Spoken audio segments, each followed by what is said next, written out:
Hey folks, it's time for more Chevy Zr2 debacle, getting our tail out of the trap.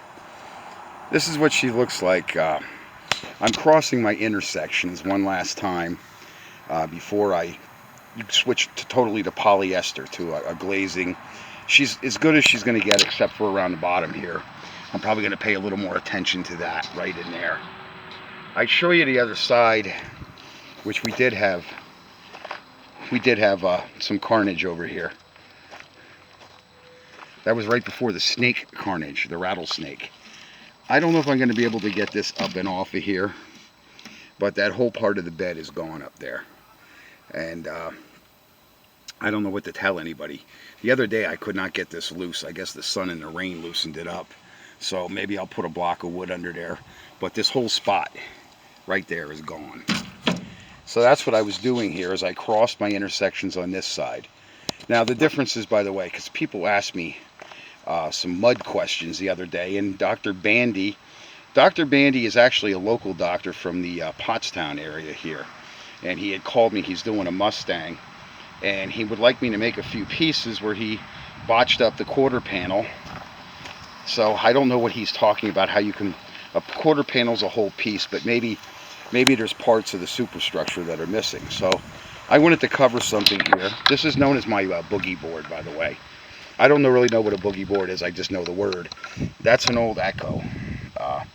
That is a dual piston behemoth. And that son of a gun, it served me well through the years.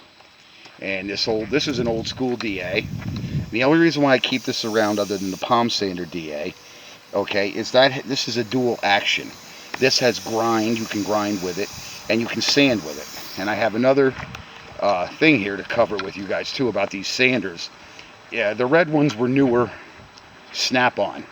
And Snap-on, unlike that one, that was American made, this almost got me stabbed up at the shop up in Blakesley. See, made in China, you think of Snap-on? You see it as the 1890 DA sander. AT is a Snap-on number. Okay, DeVilbiss moved to China about 95, 96, and that's about the era when I bought this was about 2000. This was fairly new sander. It's like brand new, but it never worked. It leaks out the top here, so I had to repair it. Differences in muds. This is my favorite. This, I have 3 coats. This is when you're going to be filling. If you have low spots, don't try to take low spots out with this stuff. Okay, this is junk. They changed the formula of this mud. It's miserable. It does not spread nice. It gets all kinds of pinholes in it. It's now garbage. I used to favor that stuff. At one time, it was real white and grainy, and boom, you would just blast the panel with that chromalite, and it was fantastic. Now the differences, I'm going to tell you what the differences are between these two muds and what they do. This is a thicker, gluier mud. It's a little harder to spread. But if you're going to fill, say like I had a hole in the corner of that bed up there, I had a dent, and it was about yay deep. It was pretty deep, but it wasn't that big. It was only like that. 2 coats of this stuff, where it would have took 4 or 5 coats of that, the Evercoat. Okay? This is why you see that coloring difference with the hardener. Okay? One comes with a red hardener, and one comes with a blue hardener. Okay? It's just the hardener. Mostly the stuff comes through with the blue hardener. That is real white, real creamy, and it does thicken up in the heat. That does not spread. I like the Viatech products in the heat, the real soupy stuff, but I tend to favor this stuff. This sands out real nice, and this is waterproof. This sticker, the 1531, this is not so much waterproof. So if it just rained like it did last night here, all night and all day yesterday, that stuff is still wet with that would be still wet. That's why I did not use that. But like I said, I'm at this point now where I have everything shaped, and I'm just going to start sanding. And however this turns out with all the spot putty and stuff on it is how it turns out. The guy's got to be realistic. You can only polish a turd so high, and I can't keep chopping into stuff where there's rust. You know, unless he's going to pay me to do it, and unfortunately he's out of money. He's a working class guy he's an older guy. Not too much younger than me, and he has fairly young children, 6 and 10, he said. So I understand there's only so much money. But this is how it turned out, which is not bad. This is nice. There's no waves, no dips. Not really even here. That's why I call this intersections. I'll go this way. I won't fill that. I'll go one direction first, and then I'll go this direction. Okay? So like I said, when you're joining pieces, like you have to join and fill holes and stuff like that, you're going to need a couple coats of fiberglass, because a lot of people, and even the people that sell this stuff at these body stores, they're a joke. Yeah, all you need is a coat of that fiberglass underneath so the rust don't come back through. Well, not that fast anyway. Yeah, that's not my point. The point is you might need a couple coats of fiberglass to build what you're building. Okay, because if you try to fill with mud, it's a big mistake. Mud is not made to fill. Mud is just made to feather edge. And that's what we did here. We have a fine feather edge, and it won't be long before I'm hitting that with 150, 220, 320. And that's just the way it is. And whatever imperfections are there, it's just a product that we didn't have the right panel because we couldn't get the right flares. So we just did the best we could. We did the improvisation. Kind of like Saturday Night Live improvisation. That's basically what we did here. So, and in saying that, I have to deal with a lot of stupid people. Don't rely on people at a body shop. Okay? Do not rely on people at a body shop or whatever, a body store for advice. Because more than likely they're going to mislead you because, hey, they're the boss, you know. They know more than you do. They want to see you make a mistake. And I don't know why people are like that. And that's why guys like me make YouTube videos. I'd like to share my knowledge. And it was very nice to talk to the other doctor. He was a pretty nice guy. And like I said, I did run into him out at the hospital. He's a foot doctor, and I believe a friend of mine, it was a female friend of mine, I believe I took her there. She was a prison guard, and she has real foot problems. I'm going to adjust you up. So remember those numbers, the 21-330, that is a light creamy mud. That's like a top coating. That's before you start your polyester, like what I'm doing there. I just noticed a couple spots while I'm going over with the camera where I'm going to need another coat of that. But it won't be long before I switch to polyester by the end of the day. And then by tomorrow, I'll probably have it sprayed. So I might have her done before the shit weather sets in. It's just taping it up. So taping it takes a long time. And out here where there's a breeze versus being inside a shop, you're fighting the elements you necessarily don't have to fight. Sometimes you get overspray on shit and you got to tell the customer, oh fucking well, you know, that's a product of taking it to an outdoor shop. I'm cheap enough. Now, he paid a pretty hefty price for that, but you have to see what I had to do there. Is I constructed those panels if you watch the earlier videos that I have. So folks, I share knowledge like that because somebody else is going to have a ZR2 and the thing is not too far gone, and you're going to say to yourself, well, what, you know, I can't use that other panel. What are my options? Well, that's really your only option, and that's it. So like I said, I built that out of galvanized, that material on the bottom, the legs.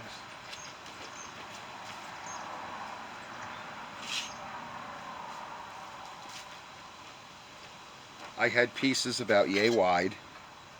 This was the width, okay, and they were but taller. And then I cut them.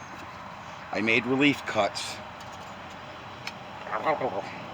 I made relief cuts so I could bend. Okay, if you see that, I made relief cuts, and then I made relief cuts here so I could spread it and do my arch. So that's how you do those things, and then you weld it in. Those are welded. You're not going to get away with body glue and something like that, okay? Because it's going to fall apart. It's not like a panel where you can rivet it and that. You can't rivet that stuff. It does not sit totally square or congruent to the inside body line. So your only option really is to weld it, that it's anchored in place and it ain't going to come apart on the guy. You're not going to be responsible for rust. That thing's in a terminal stage. He should really get a new bed for a ZR2, and I don't really want to know what they want for a new bed for one. Maybe he could find a used one, but even they're astronomical. Like I said, I went on my search for the bed for Holly Ann, the red Ford there. And these Southerners, yeah, I got a real nice one. Y'all ought to see it. How much you want for it? I want $3,000. Well, son of a bitch, I don't want to see it then. I want to be able to afford it. You know what I mean? Hey, go stuff your bed up your ass. It's a 25-year-old truck. You know what I mean? Regardless, you have a bed, you took care of it. I'm looking for a cat for it at a reasonable price. And as I said, there are people, they don't throw things away. It's too good to throw away, but yet it sits in the backyard, it starts turning to shit. And by the time you get a hold of it and try to reuse it, you're in this terminal stage of, you're making yourself a lot of work. Now, sometimes you can find yourself a nice piece, but it's still not worth $3,000. I would have gave a guy $1,000 for a bed for that truck that was in primo shape. They just wanted too damn much. Well, it's a Ford. I like my Fords. I said, well, you're going to like that bed a lot more sitting there instead of having $1,000 in your pocket, because it's at the end of the year. I'm out of money. I got bills to pay, and then our shop closed down, the one where I was working, and the other one, he just can't get parts. He can't get paint. He's having a hard time. I'm telling these guys, they have a hard head. They have a lot of products, but you got to watch Amazon and eBay because a lot of it's old stock. If you check those numbers on the can, they have lot numbers. And if you have a problem with the product, 9 chances out of 10 it's not the product. It's somebody put it on eBay. Maybe they went out of business, or they bought a business, or Uncle Harry gave it to them and it's brand new, it's in the can, they're never going to use it, so they put it on Amazon and eBay. Watch what you're doing. Or a lot of times major manufacturers of products, they wholesale stuff out because it's getting to that date, it didn't sell, they didn't get the orders they expected that year, so you never know what you're going to get. Okay, so that's my video. We had a rattlesnake. I'm walking here by my lawn tractor and I'm thinking that it's my air hose, but it's just every time I walk into a certain spot I start hearing this hissing. Then I heard the rattle, so I had to go up and get the rattlesnake blaster. I told him to come out with his fangs up. He didn't listen to me. He came with his fangs out at me, and well, he lost his head. So then the bobcat grabbed a hold of him. Chucky was out here, the one he's part lynx and tabby tuna. No, he throttled him. Lucky Mimi wasn't here, because Mimi will taunt a rattlesnake. That black cat I have, the little one, she's a little maniac. She's not afraid of anything. She's another one. She'd piss in the devil's left-hand hip pocket just to see what he would do about it. She's a heck of a cat, though. I mean, very affectionate. She talks. Anyway, getting back to body supplies, watch what you order on Amazon and eBay and these other hucksters. But I don't agree with the prices I'm paying at some of these local stores. I mean, it's outrageous, especially for just a freaking body spreader. Go on Amazon and eBay. A lot of them, you can't clean the mud off of them quite like you can the professional spreaders that they sell at the stores. But who the hell cares? You know, you're getting a whole box of them for $13, $14, you know, versus paying 90 cents a piece down at the body store. But I do try to use them 3 or 4 times before I throw them out. Sometimes I get more mileage out of them when I'm doing fiberglass. The fiberglass seems to come off of them easier than the body muds do. All right, I covered a lot of topics today, and that's how you fix a Chevy Zr2 when you can't get those fender flares, because you're going to have a hell of a time getting them off, and then all those nuts on the back of them, they break off, the stud and everything, it's gone. You're going to end up gluing it back on or some dumb shit. Might as well go that route. It's a lot of extra work. You got to tell your customer, and that's just it. You might be able to tell the customer, say, hey, GM will let you order those fender flares. They don't tell you it's out of stock. It's just your money. I'm near the chemicals. It's just your money. It sits there. They don't take it. And a lot of times you don't notice that. Maybe you have a hefty balance and you really never notice that $400 or $500, you know, if you have a larger business, that it didn't disappear. And then you're sitting there waiting for UPS to come with these fenders or whatever, the fender flares. It never happens because they just don't have it. It's happened with several parts with GM. Especially the front spring hangers for those Silverados and S10s. They have a front spring hanger. There's a couple other parts. GM just either doesn't make it or stop making it, or they're out of stock, but there's no customer service. You can't call. You don't know what's going on. GM, you better get its act together. You know, it's just that type of world. But it's what makes guys like me that we have a bad attitude. And that's why I go shopping at the store in the morning, because I'm fresh and I'm not as cantankerous as I am at the end of the day when I'm having my nuts pulled by some, you know, jerk that don't know what he's talking about. All right, I got to get back to work. I'm burning some really nice weather making this video, but I figured I'd share that knowledge with you, especially about those muds, because that U-Paul, that filler I use from U-Paul there, the fiberglass, that's a real nice working product. No problems with it. I've never had a problem with it. Let's hope they never change it. I can't say so much. Like I said, I don't like the Evercoat products. I really don't like a product that they make. I really don't. So I stick with the USC. I'm a USC user for the last 15 years. But it was just like I said, the Evercoat had that cheaper product, and for the longest time it was working. It no longer works. All right, that's it. That's how to fix the Chevy Zr2 syndrome.